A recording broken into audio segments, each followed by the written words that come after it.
Gledate Gorenjska poročila na GIP TV. Tu je demokracija, vsak ima pravico predlagati in tokrat so se odločili za tajno glasovanje. Predlog, ki sem ga jaz predlagal, je bil na koncu sprejet.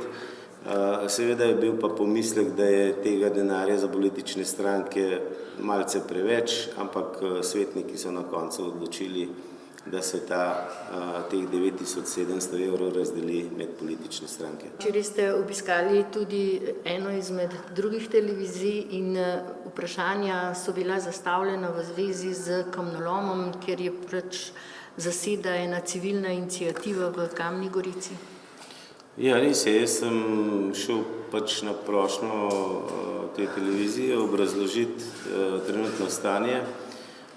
Lahko samo to povem tudi za GTV, da sem bil prejšnji teden sodelavci na direkciji DRSI, ki upravlja z državnimi cestami in konkretno tudi s cestami, ki grejo skozi Lipniško dolino, in da so v bistvu spodbudne novice, kajti v proračunu države je tudi sanacija drugega dela ceste na Lancovo, tudi sanacija skozi Kamno Gorico, drugi del, lansko leto je bil prvi del, tudi sanacija poti mimo torej Iskra Mehanizmi Lipnica in samega mostička pri tovarni.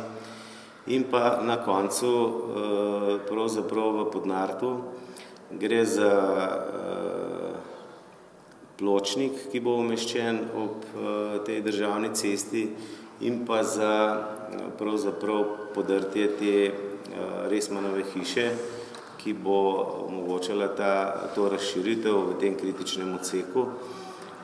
In sem bil v bistvu z informacijami zelo zadovoljen, kajti država je v letih 17 in 18 namenila krepko več sredstev za investiranje v te kritične odseke, ne samo v naši občini, tudi v Sloveniji.